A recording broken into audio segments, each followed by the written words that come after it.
ओम शांति। आज है 8 जुलाई 2023। आज बाप दादा के मधुर महावाक्य सुनते हैं। मीठे बच्चे, प्रतिज्ञा करो, जब तक सतयुगी स्वराज स्थापन नहीं हुआ है तब तक हम सुख की नींद नहीं सोएंगे। पवित्र बनकर सबको पवित्र बनाएंगे। आज मुरली में प्रश्न है, ड्रामा में कौन सी मौत होना भी जैसे संगम युग की रस्म है? उत्तर है, विजयमाला में आने का पुरुषार्थ करने वाले अच्छे अच्छे बच्चे भी आश्चर्यवत सुनंती कथनती फिर भागंती हो जाते, अर्थात मर जाते हैं। ऐसी मौत भी संगम युग की जैसे रस्म बन गई है। श्रीमत पर ना चलने से माया हरा देती है। बाप का बनकर हाथ छोड़ा तो गोया मर गया, तकदीर पर लकीर लग जाती है। आज मुरली में गीत बजा है, दर पर आए हैं कसम लेके। ओम शांति। मीठे मीठे जीते जी मरने वाले बच्चों ने यह गीत सुना। जो जीते जी कुर्बान गए हैं, सब तो कुर्बान नहीं गए हैं। नंबरवार पुरुषार्थ अनुसार जीते जी मरते हैं। जब कोई गोद में लेते हैं या एडॉप्ट करते हैं तो एक परिवार को छोड़कर दूसरे परिवार का बनते हैं। बच्चे जानते हैं हम आसुरी परिवार से मरकर अभी ईश्वरीय परिवार के बने हैं।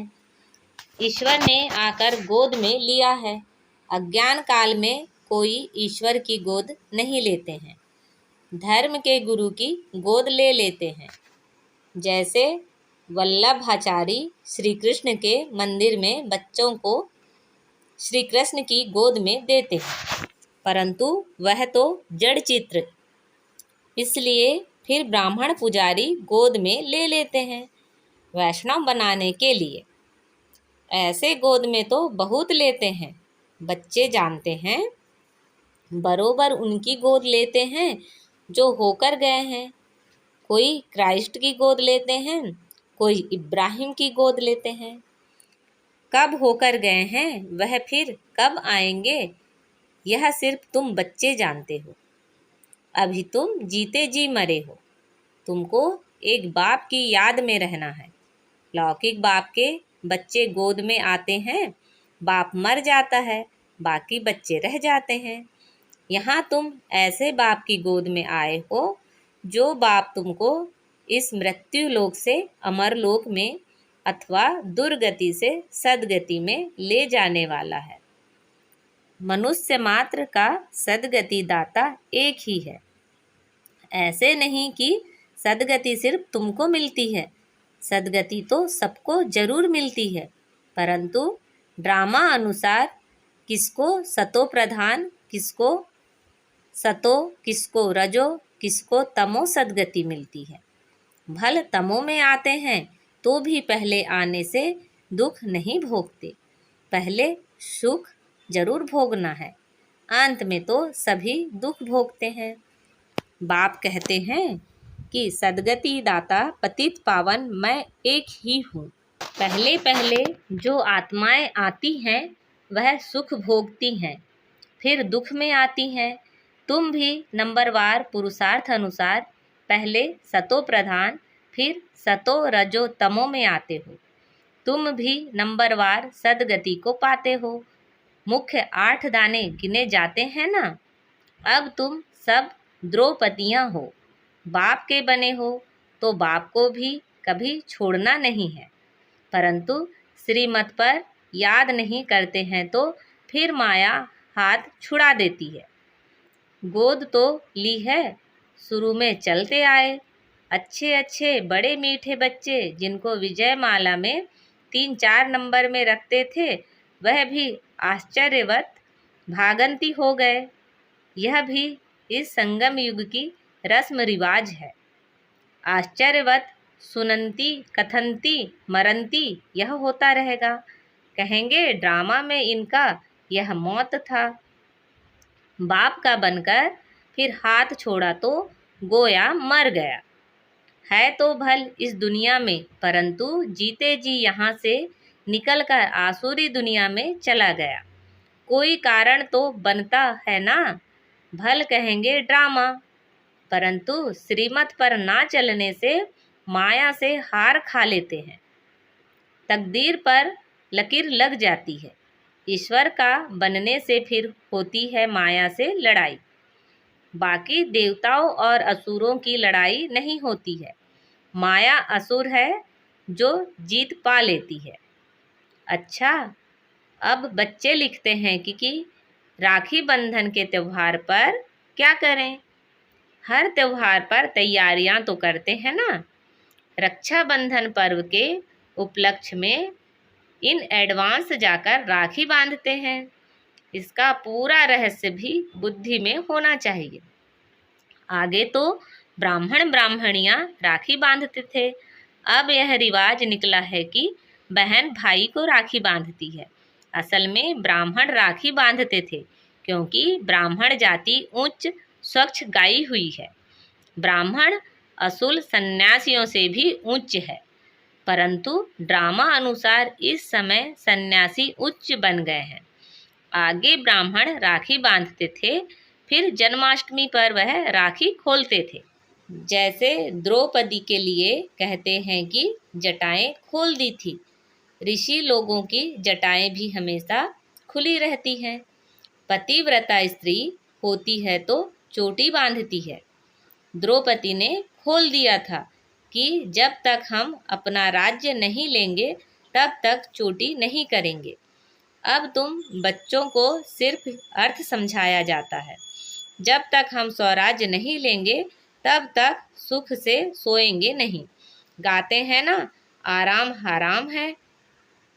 अंदर में यह जोश रहता है कि जब तक स्वराज नहीं लिया है तब तक सुख कहाँ। सुख तो भविष्य में पाना है, इसके लिए पुरुषार्थ अब करना है। अब तुम जानते हो, रक्षाबंधन अर्थात पवित्र रहने के लिए हम प्रतिज्ञा करते हैं। राखी अर्थात प्रतिज्ञा की बात है। अब यह त्यौहार कब से शुरू हुए, क्यों शुरू हुए, कौन निकला, किसने राखी बंधन की राय निकाली। कोई एक राय निकालते हैं, फिर उसका नाम बाला हो जाता है, तो यह पवित्रता की निशानी है। बहन तो हुई कुमारी, कुमारियां बांधती है।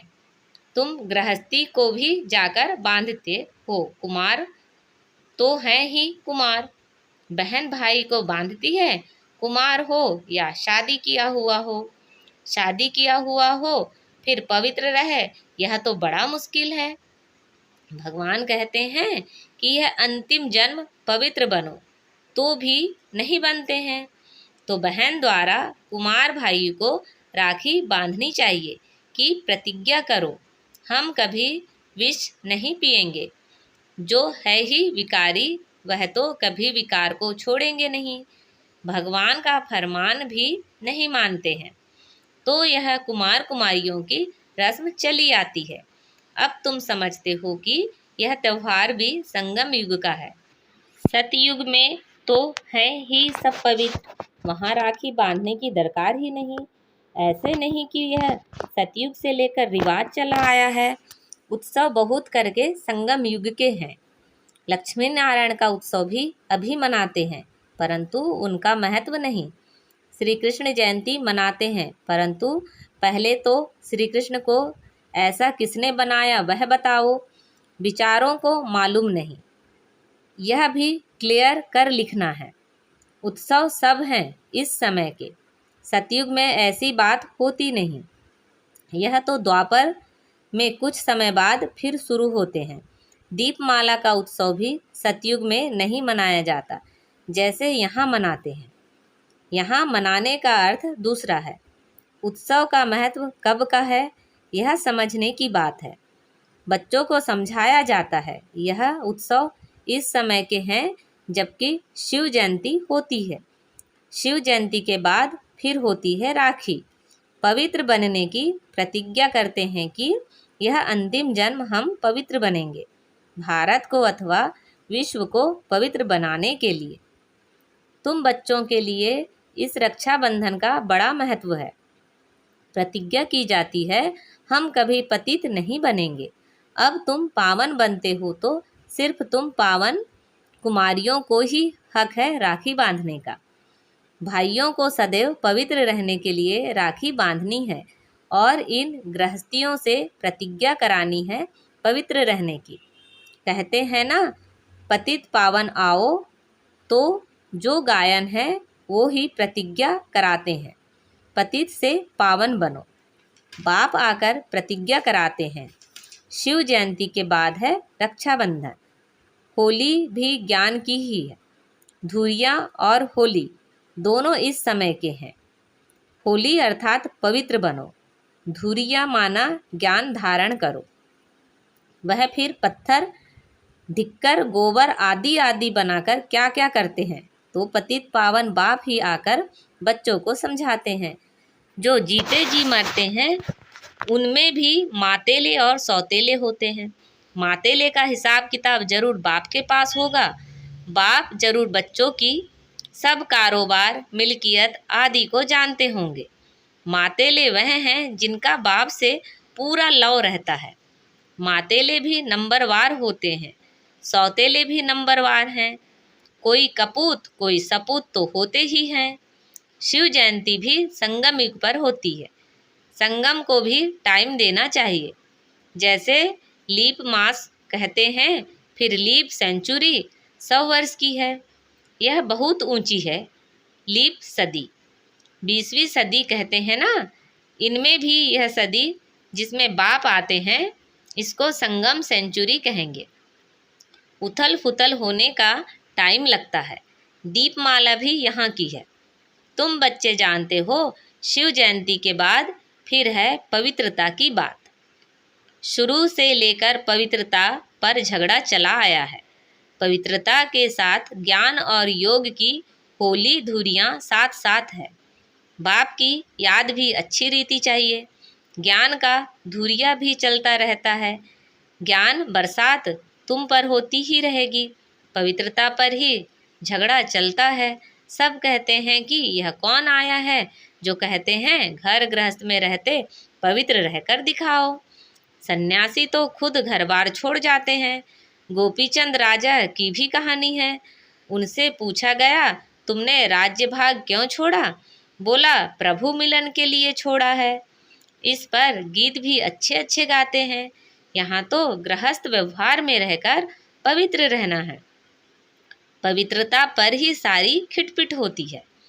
अब रक्षाबंधन है पवित्र बनने बनाने का यादगार पर्व। यहाँ देखो, छोटे छोटे बच्चों को भी साक्षात्कार होते हैं। अब छोटे बच्चे ने क्या भक्ति की, बाबा ने झट सबको साक्षात्कार करा दिया, तो समझते हैं जादू है। इसको कहा जाता है शिव बाबा के चरित्र। बैठे बैठे गुम हो जाते थे, यह भी ड्रामा ही कहेंगे। एक दो को देखा और ध्यान में चले गए। यह सब चरित्र परमपिता परमात्मा के हैं, श्री कृष्ण के नहीं। श्री कृष्ण का नाम ले सारी बदनामी की है। भागवत में क्या क्या लिख दिया है। श्री कृष्ण सतयुग का प्रिंस, उसने चीर हरे यह किया। ऐसे चरित्र तो गाए नहीं जाते। दुनिया वाले समझते हैं बरोबर श्री कृष्ण ने यह सब किया होगा। फिर कहते हैं कि श्री कृष्ण के शरीर में आत्मा आई होगी जिससे ज्ञान सुनाया होगा, परंतु ऐसे तो नहीं हो सकता। वह तो प्रिंस नामी ग्रामी था। फिर रथ दिखाते हैं, रथ में श्री कृष्ण दिखाते हैं। घोड़े गाड़ी पर बैठ पाठशाला चलाई जाती है क्या? यह है राजयोग की पाठशाला। कहाँ उन्होंने युद्ध का मैदान दिखाया है और कहाँ तुम्हारी यह युद्ध। यह है माया पर जीत पाने की युद्ध। तो तुम बच्चों को रक्षाबंधन पर समझाना है। रक्षाबंधन अर्थात पतितों को पावन बनाने के लिए स्वयं परमपिता परमात्मा आए हैं। तुम ब्रह्मा कुमारियाँ हो जो गाई हुई हो। तुम कुमारी वह जो 21 कुल का उद्धार करे। संगम की ही बात है। फिर यह उत्सव सतयुग आदि में नहीं चलता। राखी बंधन के बाद फिर है श्री कृष्ण जयंती, क्योंकि सतयुग में पहला नंबर जन्म है श्री कृष्ण का। उनकी भी राजधानी है। वह इस समय प्रतिज्ञा करते हैं श्री कृष्ण के कुल में जाने के लिए। यह राजयोग है। तुम नर से नारायण बनते हो। लक्ष्मी नारायण की जीवन कहानी है नहीं।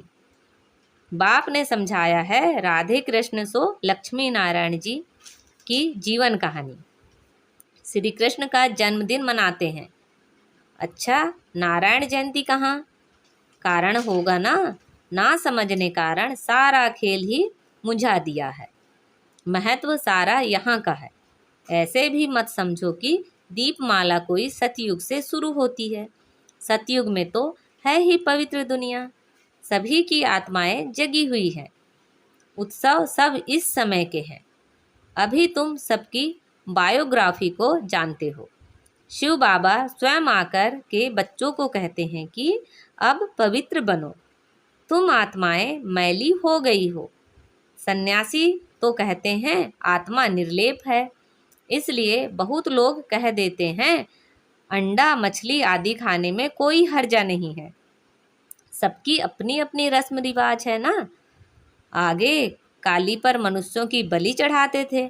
शिव को तो काला नहीं कहेंगे, ना शंकर को कहेंगे। हाँ, ब्रह्मा और विष्णु के दो रूप गोरे और काले बनते हैं। यह सब बाप बैठ समझाते हैं। अच्छा, मीठे मीठे शिखी लदे बच्चों प्रति मात पिता बाप दादा का याद प्यार और गुड मॉर्निंग। रूहानी बाप की रूहानी बच्चों को नमस्ते। हम सब रूहानी बच्चों की रूहानी मात पिता बाप दादा को याद प्यार, गुड मॉर्निंग और नमस्ते। आज की मुरली से धारणा के लिए मुख्य सार हैं। बाप से पूरा पूरा लव रख, मातेला बनना है। अपना पूरा समाचार बाप को देना है। कभी भी कपूत नहीं बनना है। रक्षाबंधन का यथार्थ रहस्य बुद्धि में रख, पवित्र जरूर बनना है। माया से कभी हार नहीं खानी है। पवित्रता के बल से स्वराज्य लेने की प्रतिज्ञा करनी है। आज का वरदान है, सदा मिलन के झूले में झूलने वाले तत्वम के वरदानी बाप समान भव। जैसे बाप दादा आप मालिकों की आज्ञा को मानकर मिलन मनाने के लिए आते हैं, जी हाजिर का पाठ पढ़कर हाजिर हो जाते हैं, ऐसे ही तत्वम अमृत वेले से लेकर दिन के समाप्ति तक धर्म और कर्म में बाप समान बनो तो सदा मिलन के झूले में झूलते रहेंगे। इस मिलन के झूले में रहने से प्रकृति और माया दोनों ही आपके झूले को झुलाने वाले दासी बन जाएंगे। सर्व खजाने आपके इस श्रेष्ठ झूले का श्रृंगार बन जाएंगे। आज का स्लोगन है, सदा ब्रह्मा बाप की भुजाओं में समाये रहो तो सेफ्टी का अनुभव करेंगे। अच्छा, ओम शांति।